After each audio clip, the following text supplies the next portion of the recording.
आज बावडा या ठिकाणी अतिवृष्टी संदर्भात नुकसान जे झालेलं आहे त्या संदर्भात या ठिकाणी बावडा पंचकृषीचे सर्व शेतकरी आमरण उपोषणाला बसलेले आहेत। नेमका काय तुमच्या मागण्या आहेत?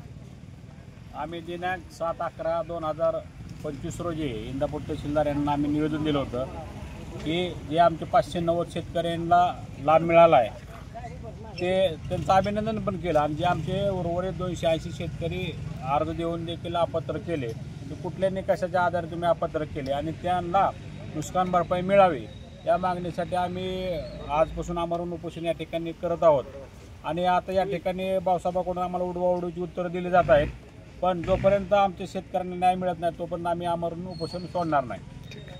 आता या ठिकाणी आपल्यासोबत शेतकरी आहेत ज्यांना बाबा की अतिवृष्टीचं अनुदान अद्याप मिळालेलं नाही, काय तुमच्या भावना आहेत?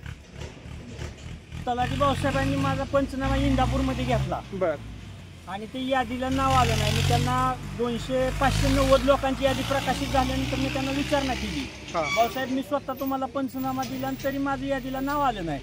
तर ते म्हणले यादी बनवतोय आणि यादी बनवायची राहिली आणि आम्ही दुसरी यादी बनवतोय। तहसील ऑफिसला जाऊन चौकशी केली असता तहसीलदार साहेब म्हणले तुमचं म्हणणं लिखित द्या आणि जायबाई साहेबांनी सांगितलं बाबा आता ते लॉक झाले ना, आता ती यादी होणार नाही, त्या पोर्टल घेणार नाही, तुम्हाला तो लाभ भेटणार नाही। तो न भेटल्यानंतर मग आम्ही उपोषणाचा निर्णय घेतला।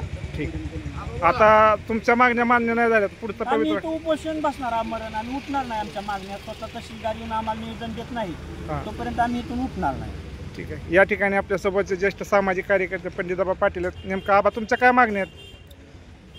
अतिवृष्टीमुळे जे नुकसान, ज्या शेतकऱ्यांचं नुकसान झालेलं आहे त्या शेतकऱ्यांना न्याय मिळाला पाहिजे या बाबतीमध्ये इथल्या सजाचे प्रमुख असणारे महसूल विभागाचे इथल्या महसुलाचे प्रमुख असणारे तलाठी अत्यंत बेजबाबदार असून अत्यंत भ्रष्ट असून ते नियमबाह्य पद्धतीने ते वागत आहेत। त्यांनी आता ज्या शेतकऱ्यांच्या समोर दिलेली जी उत्तरं आहेत ते अत्यंत बेजबाबदारपणाचे आहेत, बेकायदेशीरपणे उत्तरं दिलेले आहेत। या तलाट्याला पहिल्यांदा लबाड कसं बोलायचं हे पहिल्यांदा त्याला शिकवलेलं आहे। एकदा होय म्हणतो अपलोड केलेले यादी, एकदा म्हणतो अपलोड केलेली नाही यादी। 182 लोकांना जोपर्यंत न्याय मिळत नाही तोपर्यंत हे आमचे 5 शिलेदार या ठिकाणी आमरण उपोषणाला बसणार आहेत, हलणार नाहीत।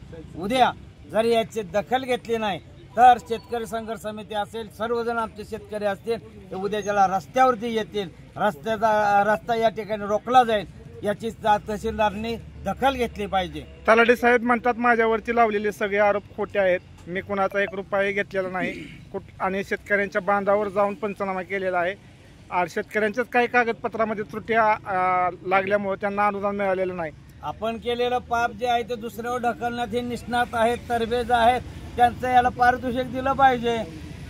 स्वतः आपली चूक आहे, आपण कर्तव्य कसूर केलेले आहे, प्रशासकीय निर्णय घ्यायला आपल्याला जमलेला नाही, आपल्याला शेतकऱ्याला न्याय द्यायला जमलेला नाही आणि मग हे कोणावर ढकलायचं पाप तर हे शेतकऱ्यावर ढकलायचं। अशा पद्धतीने याला पंचनामा म्हणजे काय हे सुद्धा यांना व्याख्या माहीत नाही। इतका नियमाच्या बाहेर वागणारा हा माणूस आहे आणि त्यामुळं यांनी दिलेले सर्व उत्तर आम्हाला मान्य नाहीत। यांचे लबाड बोलण्यात निष्णात आहेत। त्यामुळे आमचं म्हणणं असं आहे की जोपर्यंत आम्हाला इथं न्याय मिळत नाही तोपर्यंत तहसीलदारांनी इथे येऊन सांगावं स्पष्टपणे की नाहीतर उद्याच्याला रस्ता रोको केला जाईल। ठीक, या ठिकाणी आपल्यासोबत ज्येष्ठ सामाजिक कार्यकर्ते विजय बापू गायकवाड आहेत। बापू काय तुमच्या नक्की मागण्या आहेत? बघा आपण सगळेजण आता आबा असल्याला ही पुढची आमची टीम असेल, महसूल विभागाचा कारभार ही निव्वळ निंदाजनक असतो। 1800 कोटीचा 3000 कोटीचा घोटाळा त्यांना 5 मिनिटात जमतं कागद जुळवा, पण गरीब शेतकऱ्यांना एवढं नुकसान झालंय, डोळ्यानं बघतंय अख्खं राज्य, तालुक्याचा कृषी मंत्री बघतोय, आजी माजी मंत्री बघतात आहे, सगळी बघून सुद्धा एका बावड्यातल्या छोट्याशा गावाला न्याय मिळत नाही। ही निवळ काय ते निंदाजनक गोष्ट आहे आणि काय करायचं हो लोकांना 5-2 हजार जेवढं नुकसान झालंय काय लोकांना आलं बरं, आलेल्याचं आम्हाला दुखणं नाही परंतु खरोखर झाले। आता ह्या तलाट्याने सांगितलं की बाबा मी बांधावर गेलो, त्यांना एक तरी पुरावा द्यावा शेतकऱ्याचा की मी बांधावर गेलो। बरं, जे कोणी बांधावर गेलं त्यांनी खरंच काहीतरी सेटलमेंट करूनच कुणाचं नाव टाकायचं कुणाचं ठेवायचं ही ठरवलेलं आहे। बरं, ही काय मी एकटा म्हणत ना, अख्ख्या गावानं पाहिलं तर ही काय झाले, तहसीलदार मातीन वाळू उपासण्यात निवळच ही झालाय, म्हणजे व्यस्त आहे. ती कोण जायबाय आहे त्याला काय त्याला सुचत नाही. सगळं ती चाललंय ती टॅबला खालनं चाललेलं खेळ आहे. महसुलावर विश्वास ठेवून माझ्या मते तरी शेतकऱ्याला न्याय मिळणं कठीण गोष्ट झाली. आणि तहसीलदारला जर आता आमच्याच गावात नाही, आज आम्ही शानं झालो, उद्या 140 गावात उठाव होईल. ज्या शेतकऱ्याला अन्याय झाला, ज्याचं पैसे देऊन पैसे मिळलं, ज्यानं पैसे दिलं नाही, काय कागद राहिली त्याचं राहिलं, तर या तहसीलदारला सुद्धा माझ्या मते अशा क्रिटिकल प्रकरणात अतिवृष्टी असताना जर त्याला शेतकऱ्याला न्याय नाही देता आला, खरंच त्यानं राजीनामा देऊन घरी बसावा. ही तलाठी तर काम करायच्या पात्रतेचं नाही. आणि बावडा गाव मोठा आहे, संवेदनशील गाव आहे. तलाट्याचा आधी राजीनामा घ्यावा.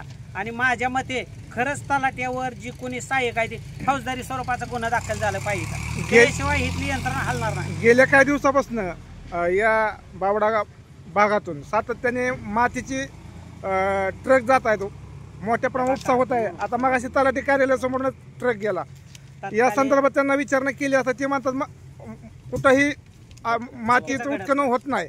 ऐका की तत्कालीन तहसीलदार होतं, तालुक्यात काहीतरी गोष्टी किमान घाबरून तरी नीट चालल्या होत्या. परंतु ही तहसीलदार आल्यापासून व्यावसायिकच, ही अधिकारी नाही, ही बिझनेसमॅन आहे. व्यावसायिक माणूस असल्यासारखा, म्हणजे मी एक सज्ञान माणूस म्हणून सांगतो, खरंच ह्या तहसीलदारला फक्त पैसे गोळा करायचा धंदा चाललाय.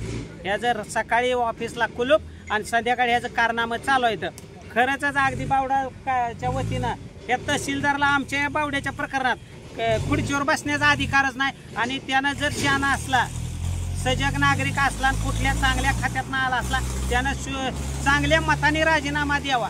लोकांवर अन्याय करणारा तहसीलदार ह्या चालत नाही. नाहीतर आम्ही एक दिवस त्या तहसीलदार कार्यालयाला जाऊन कुलूप घालू. आता ह्या लोकांना जर न्याय नाही मिळला तर आता बसणारं 5 कोणचं आहे तर आमचं 5-7 काय चांगलं सैनिकच म्हणतो आम्ही शेतकऱ्यासाठी आबणार. उद्याच्याला ह्या आमरण उपोषण करणाऱ्यासाठी आम्ही जीवाचं रान करून त्या पलीकडं बायपास आहे मयूर पाटलाच्या घरापुढं, तिथं आम्ही उद्याच्याला दिवसभर हिकडचं वाहन तिकडं, तिकडचं वाहन हे इकडे येऊ देणार नाही. कारण तहसीलदारचं काय झालंय मिटिंगावर, बरं यांच्या मिटिंगा कशाच्या बघतोय आपण पालखी मार्गापासून, किती घ्यायच्याच मिटिंग आहेत. ह्याला कुणाच्या शेतकऱ्याचं कुठल्या सामान्य माणसाच्या घरकुलाचं पडलेलं नाही. ही सगळी फक्त पैशासाठी खुर्च्या येत्या आणि त्याचा चांगल्या प्रकारे निषेध आम्ही उद्याच्याला रस्त्यावर येऊन करू. आम्हाला कृषी मंत्री आपल्या तालुक्याचे सन्माननीय आमदार दत्तात्रय भरणे हे आहेत, त्यांच्या तालुक्यात जर अशी परिस्थिती असेल तर बाकीच्या तालुक्यात काय? सध्या कसं आहे, मंत्र्याला, उपमुख्यमंत्र्याला, कुठल्या महसूल मंत्र्याला, उपमुख्यमंत्र्याला शेतकऱ्याचं सामान्य ही आता सध्या जे आहे ही कुठं जिल्हा परिषदा नगरपालिका ह्यात गुंतलेली, ह्यांना जनता मेली उपाशी राहिली देणं घेणं नाही. ह्यांची चांगली घरं सगळ्याची भरली ती, त्यामुळे ह्यांना काय आमच्या गोरगरीब शेतकऱ्याचं देणं घेणं नाही.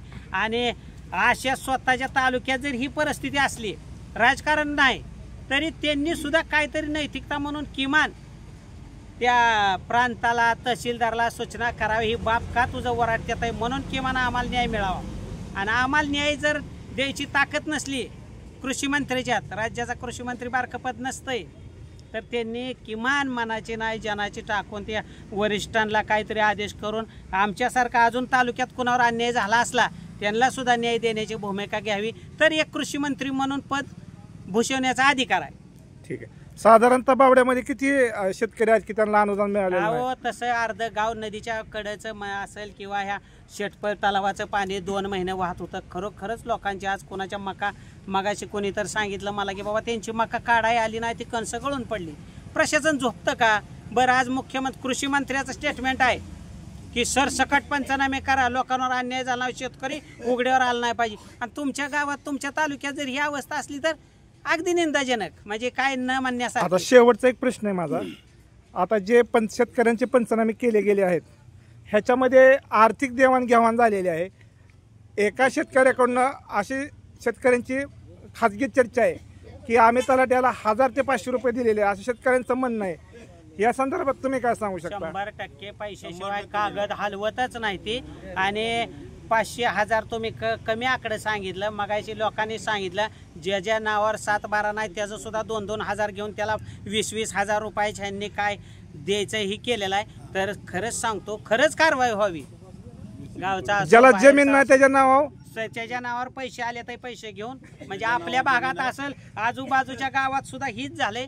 त्यामुळे या महसुलावर विश्वास ठेवून काय शेतकऱ्याचं काय चालणार नाही. शेतकऱ्यानं फक्त आता भाषा करावी ती पायातली चप्पल काढून या अधिकाऱ्याच्या थोबाडात आणणे.